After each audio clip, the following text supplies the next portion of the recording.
Hi there. This is my second video on, well, demystifying crop factor. Last time I explained, using a simple visual tool, the fact that crop factor simply means that whatever lens you are using, it will project an image, and that image is then cropped by the size of the medium. Now, what does that mean? In simple terms, it means that if you're projecting the image onto a full frame sensor, then it takes up a certain area of that sensor, of that image, sorry. If you are using an APS-C sensor, it is a smaller area. If you're using a micro four thirds, it's smaller again. If you're using a 1-inch CX sensor, it's even smaller. As a result, the lens itself does not change focal length. What happens is that the cropped image has an equivalence to a different focal length on full frame. And since most of us come from a film background, and since film isn't really that far into our past, we're still sort of locking everything into this idea that 35mm, which we now call full frame, is the correct measurement to use in order to compare things. Well, all well and good. However, when it comes to sensor size, there is no clear-cut, this one is better for any of these. Generally speaking, smaller sensors like micro four thirds are underrated. They're much better than people are led to believe. At the same time, full-frame sensors are typically overrated. They're not that much better than APS-C, but we're led to believe that they are some holy grail of perfect imaging. So let's forget about the advantages or the disadvantages, and let's look strictly now at the sizes. And this graphic, which will soon come up on your screen, will give you the equivalences for different systems. For instance, let's start with a 10mm. 10mm would be an extreme wide angle on a full frame. However, on a typical APS-C camera other than Canon, it would be a 15mm, still very wide, but no longer the huge field of view that we would have expected from it. On Canon, it's even smaller. It's 16mm. Canon's APS-C has a crop factor of 1.6 times. Everybody else's APS-C is 1.5 times. The reason, I don't know. But the fact is that these Canon sensors are slightly smaller than those found in Nikon, Fuji, Sony, and so on. On a 4/3 camera, or micro four thirds now, 4/3 is the size of the sensor. And there was a 4/3 DSLR system that was used by Olympus and by Panasonic, and had some excellent lenses, by the way. However, it has since gone by the wayside and been replaced by micro four thirds, which is the mirrorless version. However, the crop factor is still the same at 2 times, so our 10mm becomes a 20mm. Finally, on CX, which is the 1-inch sensor, 1-inch sensors are used in many high-end compact cameras from Sony and Panasonic and other companies, even Canon, I believe.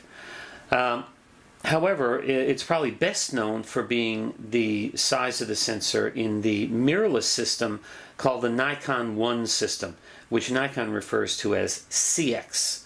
Remember, they call their full-frame FX, their crop sensor APS-C is DX, and this 1-inch sensor is their CX format. And on that, it is a 27mm.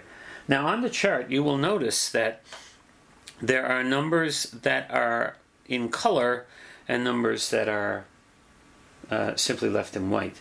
The colored numbers are focal lengths that you would expect to find. So let's just go down through a couple of the high points. Most APS-C cameras are sold with a kit lens that starts at 18mm.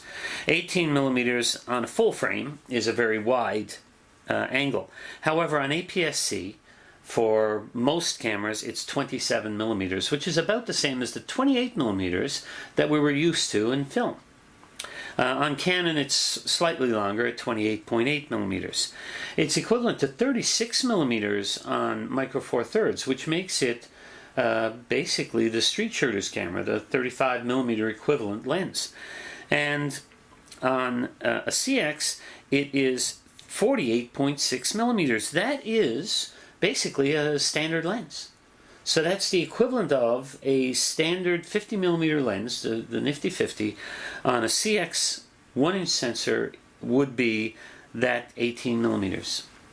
Now, you can read from the chart all of the different numbers, but I'm going to skip ahead and just hit the high points. 35mm lens, for instance, a lens that has a focal length of 35mm, a street shooter lens for full frame, would be 56mm on a Canon APS-C, just 52.5 on everybody else's APS-C, which makes it a standard lens.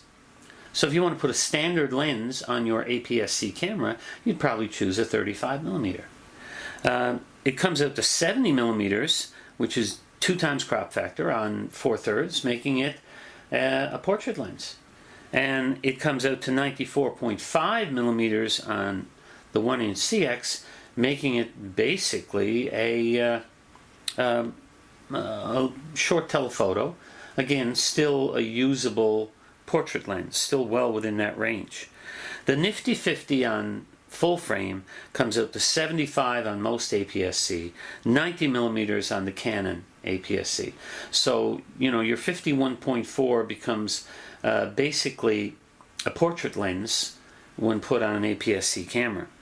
It's a 100mm, of course, on micro four thirds, easiest one to calculate since it's a 2 times crop factor. And it's a 135, which is a very popular focal length back in the age of film.